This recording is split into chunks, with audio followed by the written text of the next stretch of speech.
Genesis, chapter 1. Ang pagbuhat sa kalibutan. Sa sinugdan gibuhat sa Dios ang mga langit ug ang yuta. Ug mingon ang Dios, maimo ang kahayag, ug di na ang kahayag. Ug ang yuta awa o ug wali sulod, ug ang kangitngit diha sa ibabaw sa noong sa kahiladman, ug ang espiritu sa Dios naglahok sa ibabaw sa noong sa mga tubig. Ug nakita sa Dios ang kahayag nga kini maayo, ug hilain sa Dios ang kahayag gikan sa kangitngit. Ug gihinganlan sa Dios ang kahayag nga adlaw, ug ang kangitngit gihinganlan niya nga gabi, ug dayhay kahapanen ug dayhay kabuntagan, USA kaadlaw. Ug mingon ang Dios, maimo ang USA kahawan sa taliwala sa mga tubig, ug pagabahinan nini ang mga tubig gikan sa mga tubig. Ug gibuhat sa Dios ang hawan ug hilain ng mga tubig nga diha sa ilalom sa hawan gikan sa mga tubig nga diha sa ibabaw sa hawan, ug nahimo kini. Ug gihinganlan sa Dios ang hawan nga langit. Ug dayhay kahapanen ug dayhay kabuntagan, adlaw nga ikaduha. Ug mingon ang Dios, matengab ang mga tubig nga ana sa ilalom sa mga langit ngadto sa isa ka dapit ug tumungha ang yuta nga mamala, ug nahimo kini.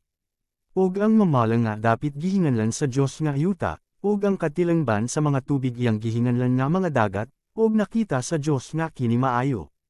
Ug mingon ang Dios, magpaturok ang yuta ug balili, kalamon nga magahatag ug binhi, ug himunga nga mga kahoy nga magahatag ug bunga ingon sa ilang matang diin ana kanya ang iyang binhi sa ibabaw sa yuta, ug nahimo kini.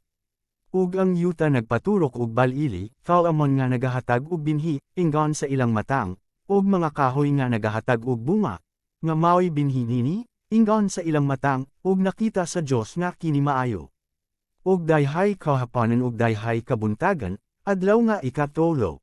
Ug mingon ang Dios, maimo ang mga kahayag sa hawan sa langit Aaron sa pagbulag sa adlaw gikan sa gabi, ug hamo sila nga alang sa mga ilhanan, ug alang sa mga panahon, ug alang sa mga adlaw ug sa mga katuigan.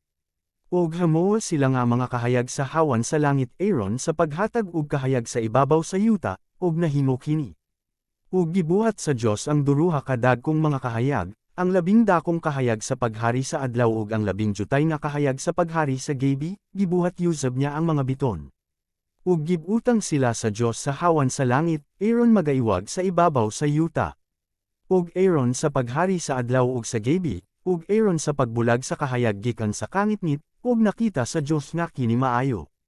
Ug dayhay kahapanen ug dayhay kabuntagan, adlaw nga ikaupat.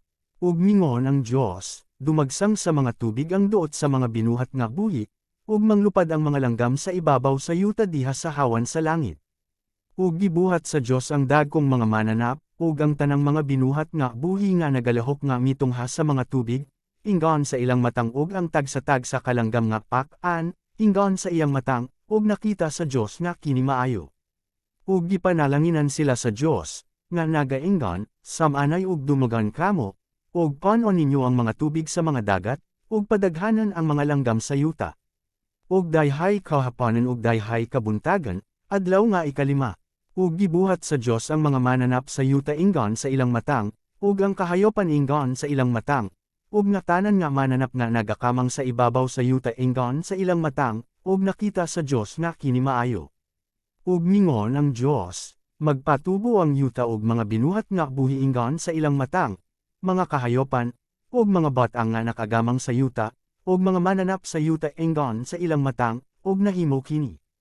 Ug mingon ang Dios, buhaton nato ang tawo sumala sa atong dagway, ingon sa kasama nato, ug magabuot sila sa mga isda sa dagat, ug sa mga langgam sa kalangitan, ug sa mga kahayopan, ug sa tibok nga yuta, ug sa tanan nga nagakamang sa ibabaw sa yuta. Ug gibuhat sa Dios ang tawo sa iyang kaugalungong dagway. Sa dagway sa Dios gibuhat niya sila, lalaki ug babayi ang gibuhat sila. Ug gipanalanginan sila sa Dios, ug mingon ang Dios kanila, samanay ug dumugan kamo, ug panon ninyo ang yuta, ug magagahom kamo nini, ug magbaton kamo sa pagbulatan sa ibabaw sa mga isda sa dagat, ug sa mga langgam sa kalangitan, ug ibabaw sa tanan nga binuhat nga buhi nga nagalahok sa ibabaw sa yuta. Ug mingon ang Dios, tan-awa, gihatagan ko kamo sa tanan nga balili nga nagahatag og binhi, nga ana sa ibabaw sa noong sa tibok nga yuta, ug sa tanan nga kahoy nga may bunga sa kahoy nga nagahatag og binhi, iron alangkon inyo kini maimong kalanon. Ug sa tanan nga mananap sa yuta, ug sa tanang langgam sa kalangitan, ug sa tanang batang nga nagakamang sa ibabaw sa yuta, nga adunay kinabuhi, gihatag ko ang tanan nga balili nga wanho, iron ilang kanon, ug nahimo kini. Ug nakita sa Dios ang tanang batang nga iyang gibuhat, ug tan-awa, kini maayo kaayo. Ug dayhay kahaponan ug dayhay kabuntagan, adlaw nga ikaunom.